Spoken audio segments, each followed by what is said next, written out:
Salut les investisseurs, dans cette vidéo, on va analyser ensemble les résultats du Q1 de Concentrix.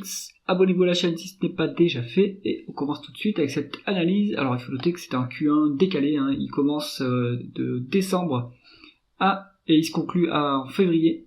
Donc on a les résultats de Concentrix et on analyse ça tout de suite. Concentrix Corporation, numéro 2 mondial de l'expérience client et de l'externalisation des processus métiers, a publié des résultats solides pour le premier trimestre de son exercice 2025, clos le 28 février 2025, dépassant ses prévisions initiales en termes de chiffre d'affaires et de profitabilité tout en réaffirmant ses ambitions pour l'année. Le chiffre d'affaires s'établit à 2,372 milliards en recul de 1,3% par rapport aux 2,4 milliards de l'an dernier, impacté par un effet de change défavorable.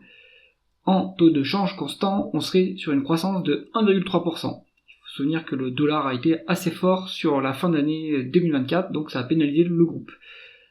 Le résultat opérationnel grimpe à 168,9 millions de dollars, en hausse de 13,8% par rapport aux 148,4 millions de 2024, portant la marge opérationnelle à 7,1% contre 6,2%, soit un gain de 90 points de base grâce à des synergies et une offre à plus forte valeur ajoutée. Les synergies, notamment suite à l'intégration de Webhelp, il y a toujours des coûts en baisse, des baisses des économies liées à la synergie, liées à la fusion.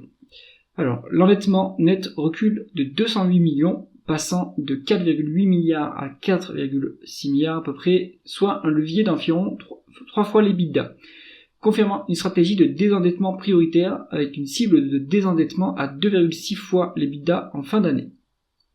Les flux de trésorerie opérationnels à 1,4 million de dollars reflètent une saisonnalité typique, mais s'améliorent par rapport à une sortie de 46,9 millions l'an passé, avec une projection de free cash flow ajusté entre 625 et 650 millions pour 2025. Alors d'autres choses, on a donc un business qui est très saisonnier. Le management a répondu à une question en ce sens pendant la conférence des analystes. Donc faut pas s'inquiéter de ce niveau de flux de trésorerie. Si on prend un cash flow ajusté entre 625 et 650 millions pour 2025, j'anticipe un peu, mais la valorisation sortirait à environ 5 fois les free cash flow ajustés. Donc c'est pas très cher payé pour le niveau de free cash flow. Alors on continue. Le rendement pour les actionnaires atteint 48,2 millions de dollars contre 42,3 millions via un dividende de 33 centimes par action et des rachats d'actions de 26,2 millions de dollars avec un objectif annuel dépassant 240 millions. Donc toujours un énorme plan de rachat d'actions chez Concentrix.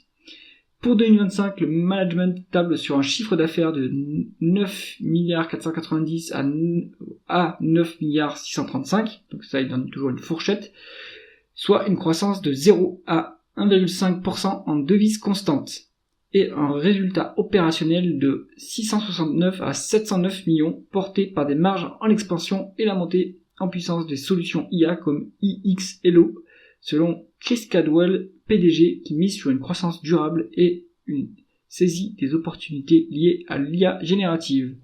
Si on compare à Téléperformance, la guidance de Concentrix est un peu plus faible, On est sur 0 à 1,5 en devise constante. Pour Téléperformance, on était toujours sur 2,2 à 4%.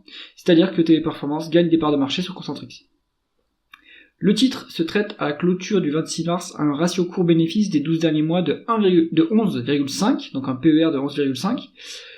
Le forward PE nous est donné à 4 d'après Coifin, il faut vérifier, mais on a aussi une valeur d'entreprise sur EBITDA ajusté de 5,1. Donc encore des multiples pas très cher payés. Alors en PER c'est plus value pour moi. On serait value en dessous de 10. C'est le cas pour Téléperformance, mais pas pour Concentrix.